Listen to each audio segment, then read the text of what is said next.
بسم الله الرحمن الرحيم إن الحمد لله نحمده ونستعينه ونستغفره ونعوذ بالله من شرور أنفسنا ومن سيئات أعمالنا من يهده الله فلا مضل له ومن يضلله فلا هادي له وأشهد أن لا إله إلا الله وحده لا شريك له وأشهد أن محمدا عبده ورسوله أما بعد رب اشرح لي صدري ويسر لي أمري واحلل عقدة من لساني يفقه قولي ربي زدني علما وارزقني فهما اللهم إنا نسألك علما نافعا ورزقا طيبا وعملا متقبلا السلام عليكم ورحمة الله وبركاته.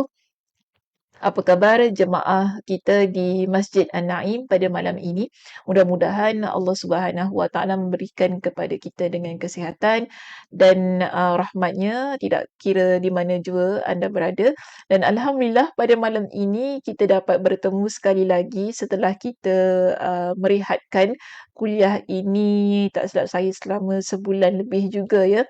Dan malam ini insya-Allah kita akan menyambung kembali perbincangan kitab kita 40 hadis sahih kisah ghaib dan ajaib yang telah disusun oleh Profesor Dr. Omar Sulaiman Al-Ashqar.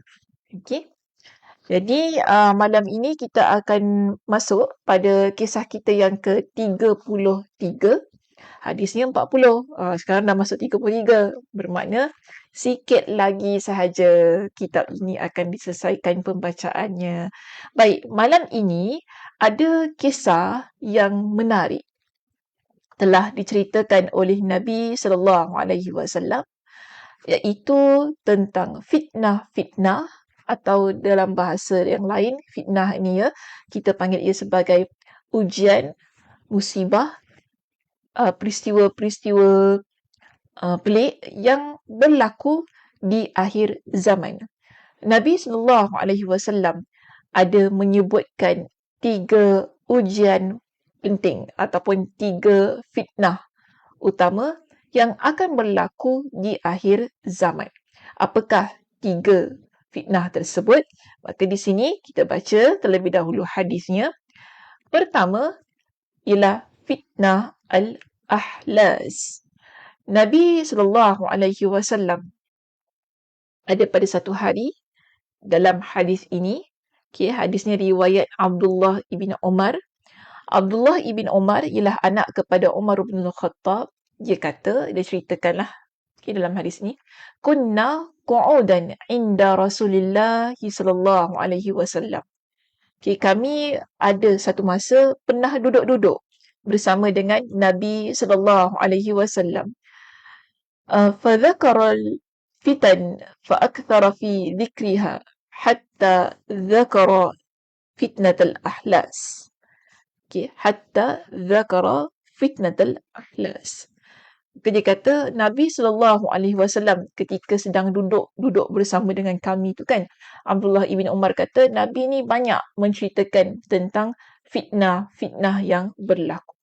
Jadi antara yang disebutkan oleh Nabi sallallahu alaihi wasallam ialah fitnah al-ahlas. Jadi dia kata faqala qailun. Ada seseorang yang duduk bersama dengan kami pada waktu itu pun bertanya kepada Nabi sallallahu alaihi wasallam dengan soalan ini. Ya Rasulullah, wahai Rasulullah, wa ma fitnatul ahlas? Apakah itu fitnah al-ahlas? Nabi sallallahu alaihi wasallam pun menjawab dengan sabda baginda. Nabi kata, qala hiya harabun wa harbun.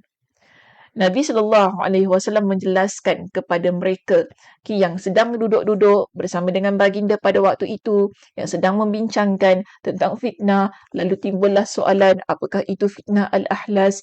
Nabi kata kepada mereka, fitnah al-ahlas ialah bencana yang berlaku disebabkan permusuhan dan peperangan. Simple saja. Okey, penerangannya simple saja. Nabi kata fitnah al-ahlas ini ia berlaku puncanya 2. Satu ialah kerana permusuhan, kedua ialah kerana peperangan. Baik, seterusnya. Nabi sallallahu alaihi wasallam pun menyatakan di dalam hadis ini, Nabi kata, "Thumma fitnatus sarra." Kemudian Nabi SAW menjelaskan tentang fitnah as-sarra. Tadi jangan lupa, pertama, fitnah al-ahlas. Kenapa ia berlaku? Ia disebabkan permusuhan dan peperangan.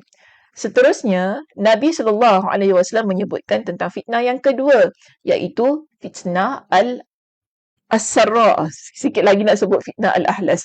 Fitnah as-sarra. Baik, fitnah as-sarra ini, Nabi SAW bersabda, Nabi kata, "Dakhanuha min tahti qadamai rajulin min ahli baiti. Yaz'umu annahu minni wa laysa minni. Wa innama awliya'il muttaquna thumma yastalihun nasu ala rajulin kawarikin ala dhila'in." Nabi SAW menjelaskan tentang fitnah as-sarra. Apakah fitnah ini? Nabi kata, ada seorang lelaki yang mengaku dari keturunan Nabi. Sebenarnya dia bukan dari keturunan Nabi. Bagaimana Nabi SAW menjelaskan? Nabi kata begini. Kemudian fitnah as-sarra yang asapnya muncul dari bawah kedua kaki seorang lelaki ahli baitku.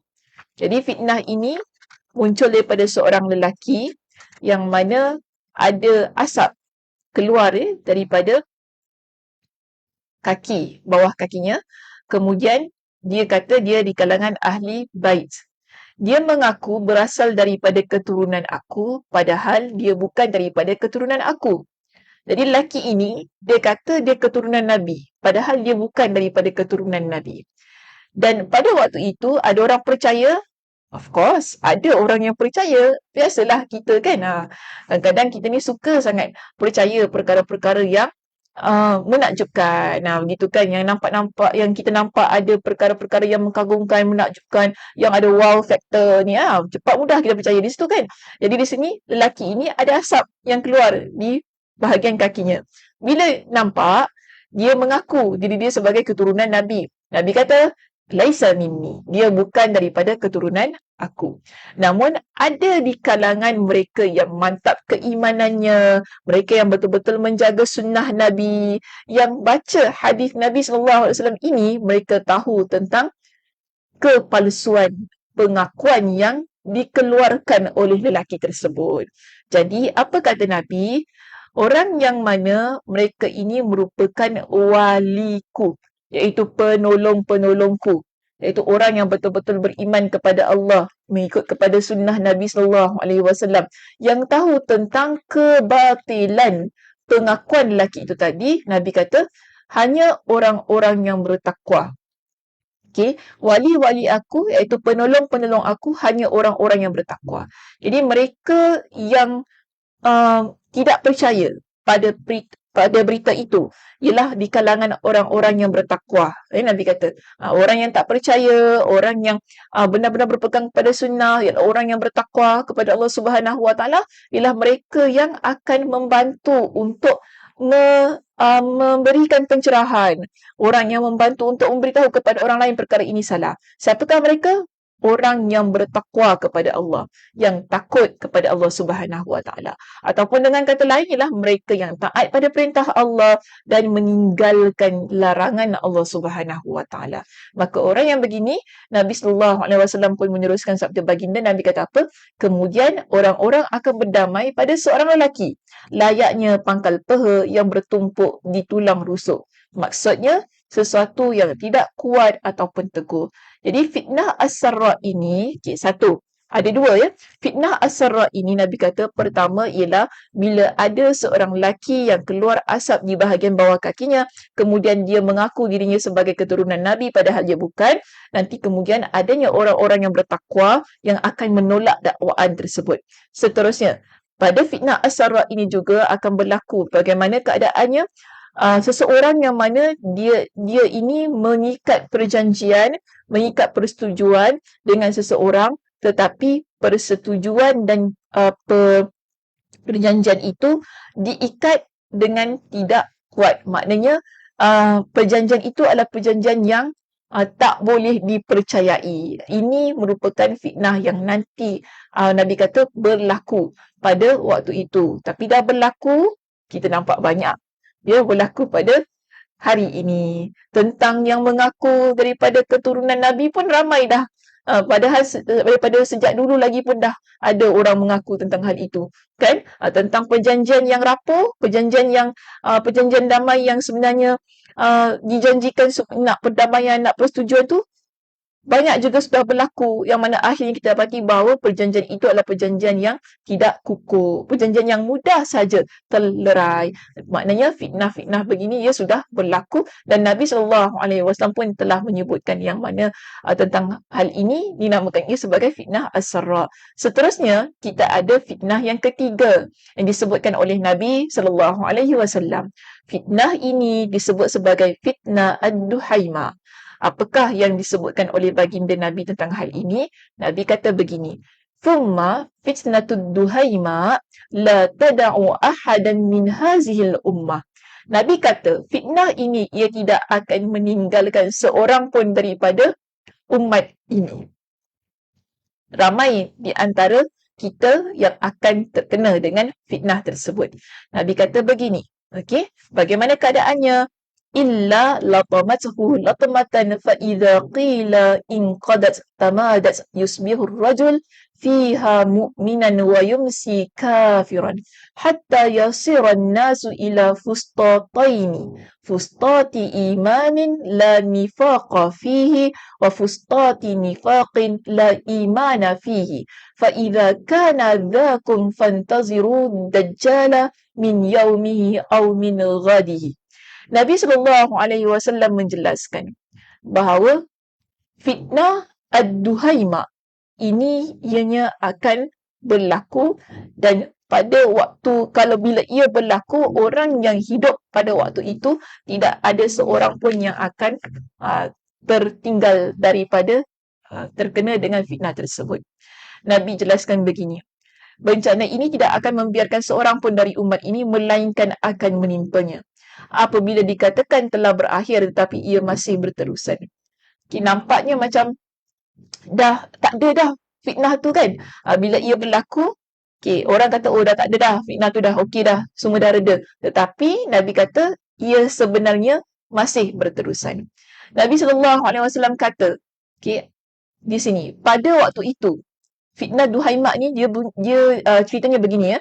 Pada waktu itu seorang lelaki menjadi mukmin pada pagi hari. Okay, pada pagi hari dan menjadi kafir pada petangnya. Sehingga manusia akan menjadi dua golongan besar. Fitnah duhaimak ini ia berlaku apabila kita akan nampak di sekitar kita pada waktu pagi orang itu dia beriman. Tapi nanti pada waktu petang dia menjadi orang yang tidak beriman kepada Allah Subhanahu Wa Taala. Dan pada waktu tersebut Nabi SAW mengingatkan kepada kita manusia, orang yang beriman, okay, mereka ini akan terbahagi kepada fustataini, iaitu kepada dua golongan. Siapakah mereka? Pertama, Nabi SAW sebutkan di sini. Golongan yang pertama ialah orang yang beriman dan tidak ada kemunafikan dalam keimanannya, dan orang munafik dan tidak ada keimanan pada golongan yang kedua. Golongan yang kedua ialah golongan yang munafik dan tidak ada keimanan pada diri dia. Jadi dalam keadaan yang sedemikian kita akan dapati yang mana keadaannya tadi apa? Iaitu pada waktu pagi orang beriman, pada waktu petang orang tiba-tiba jadi tidak beriman. Nabi kata akan terbahagi kepada dua manusia. Okay, dengan kelompok yang besar ya, bukan sedikit tapi besar. Nabi kata pertama ialah orang yang mana dia beriman dan tidak ada kemunafikan dalam keimanannya. Dengan kata yang lain, golongan yang pertama ini ialah golongan yang beriman kepada Allah dengan sebenar-benarnya. Kemudian ada golongan yang kedua. Golongan yang kedua di sini, Nabi SAW kata apa? Orang ini ialah orang yang munafik dan tidak ada keimanan dalam hati dia. Bermakna, bagi pada dua, satu golongan orang yang mukmin, satu golongan orang yang munafik. Kedua-duanya sama besar kelompok ini. sama ramai. Okey? Jadi, Nabi SAW pun meneruskan sabda baginda. Nabi kata, apabila perkara tersebut sudah berlaku, maka tunggulah munculnya Dajjal pada hari itu atau keesokan harinya. Hadis ini, keseluruhan hadis ini ialah hadis riwayat Abu Daud dengan status hadis yang sahih. Jadi Nabi kata, bila berlaku keadaan itu tadi, iaitu fitnah ad-duhaima, orang yang beriman pada pagi hari, kemudian pada petang harinya menjadi orang yang kafir, orang yang tidak beriman. Seterusnya, keadaan itu akan membentuk manusia menjadi dua kelompok yang besar. Pertama, kelompok orang yang mukmin, yang mana dia bukanlah orang yang munafik. Kedua ialah orang yang munafik, yang mana dia bukan orang yang beriman. Nabi kata, bila itu sudah berlaku, tunggulah munculnya Dajjal pada hari itu ataupun pada keesokan harinya. Sangat dahsyat maknanya. Okey, sangat dahsyat. Baik, apakah pengajaran yang boleh kita ambil daripada keseluruhan hadis ini yang menceritakan kepada kita tentang 3 fitnah yang akan berlaku? Fitnah yang pertama, fitnah Al-Ahlas. Kenapa ia berlaku? Jangan lupa, puncanya ialah permusuhan dan peperangan. Sudah berlaku hari ini, banyak yang berlaku. Banyak peristiwa yang berlaku yang ada di sekitar kita, tidak kira sama ada ia peristiwa yang kecil maupun yang besar. Yang menunjukkan kepada kita, ianya berpunca dari permusuhan, berpunca daripada peperangan. Okey. Fitnah yang kedua, Nabi SAW sebutkan itu tadi ialah fitnah as-sarra. Fitnah as-sarra akan muncul orang yang bukan daripada keturunan Nabi tapi dia mengaku dirinya daripada keturunan Nabi. Kemudian yang akan menjadi orang yang memberikan pencerahan, yang membersihkan hal itu ialah nanti orang-orang yang bertakwa, Nabi kata. Seterusnya, fitnah as-sarra ini juga berlaku apabila termeterainya perjanjian damai antara dua orang lelaki ataupun antara beberapa kelompok, tetapi sebenarnya perjanjian damai itu ialah perjanjian damai yang rapuh, yang tidak kukuh. Bila masa saja ianya boleh termeterai. Itu juga sudah berlaku pada hari ini. Kita nampak banyak kes-kes yang sedemikian. Baik, dan terakhir tadi ialah fitnah ad-duhaima. Fitnah ad-duhaima, Nabi SAW ingatkan kepada kita, ini adalah fitnah yang dahsyat. Yang mana orang beriman di pagi hari, kemudian dia kafir di petang hari, dan seterusnya manusia terbahagi kepada dua kelompok yang besar. Yang pertama, kelompok orang yang beriman kepada Allah Subhanahu Wa Taala, dan yang kedua ialah kelompok orang yang munafik yang tidak ada keimanan dalam hatinya. Nabi ingatkan kepada kita, tatkala fitnah ad-duhaima itu berlaku, maka muncullah Dajjal. Tunggulah muncul Dajjal pada hari itu ataupun keesokan harinya. Baik. Pengajaran kita yang pertama pada malam ini. Kita lihat begini ya, jemaah. Pengetahuan tentang keadaan dunia Islam sebelum kemunculan Dajjal. Nabi SAW menceritakan kepada kita, dalam dunia Islam ini apa yang akan berlaku sebelum kemunculan Dajjal. Menerusi 3 fitnah tersebut itu tadi. Okey? Baik, seterusnya. Wujud kaum muslimin yang benar dengan jumlah yang ramai. Nanti akan ada kelompok kaum muslimin yang beriman kepada Allah dengan keimanan yang sebenar-benarnya dengan jumlah yang ramai, bukan sedikit. Seterusnya, yang ketiga, berlaku peperangan dan permusuhan di kalangan umat Islam. Okey, berlaku peperangan dan permusuhan di kalangan umat Islam. Jadi, umat Islam, mereka ini akan bergaduh, bermusuhan dalam keadaan yang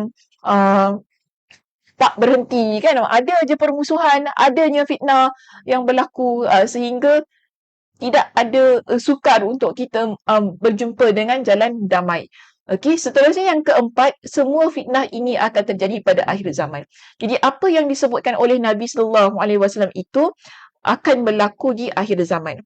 Dan kita ni memang dah berada pada dunia akhir zaman lah ya bagi saya, kerana banyak peristiwa-peristiwa yang berlaku pada hari ini bertepatan dengan apa yang disebutkan oleh Nabi SAW itu tadi. Bermakna kita ni perlu banyak muhasabah. Tingkatkan keimanan, tingkatkan amalan kita, kan? Supaya kita tidak termasuk pada fitnah-fitnah yang disebutkan oleh Nabi sallallahu alaihi wasallam itu tadi. Okey, pengajaran kita yang ke berapa tadi? 1, 2, 3, 4, 5, 6. Okey, pengajaran kita yang ke-6. Peringatan tentang seorang lelaki yang mendakwa dirinya dari keturunan Nabi. Okey, bukan keturunan Nabi, tapi kemudian ada pula dia mengaku daripada keturunan Nabi. Hati-hati. Okey, jangan kita terjebak dengan pengakuan-pengakuan palsu begitu. Seterusnya, Nabi kata fitnah as-sarra tadi kan, yang merosakkan perjanjian dan perdamaian. Okey, dan yang terakhir ialah kedahsyatan fitnah ad-duhaima yang menimpa kaum muslimin di akhir zaman nanti, sehingga seseorang di pagi hari menjadi mukmin dan di petang hari dia menjadi kafir, iaitu tidak beriman kepada Allah Subhanahu wa taala. Jadi sebagaimana yang saya sebutkan tadi, daripada perbincangan hadis kita ini, ianya menjadi satu bentuk motivasi bagi diri kita sebagai seorang Muslim dan juga Muslimah, ya, agar kita sentiasa menjaga akidah kita, menjaga keimanan kita ini kepada Allah Subhanahu wa taala. Dan dalam masa yang sama, banyak menuntut ilmu agar kita tidak mudah percaya kepada berita-berita yang palsu, pengakuan-pengakuan yang palsu, antaranya pengakuan seseorang yang mengaku dirinya keturunan Nabi, tetapi dia bukanlah daripada keturunan Nabi.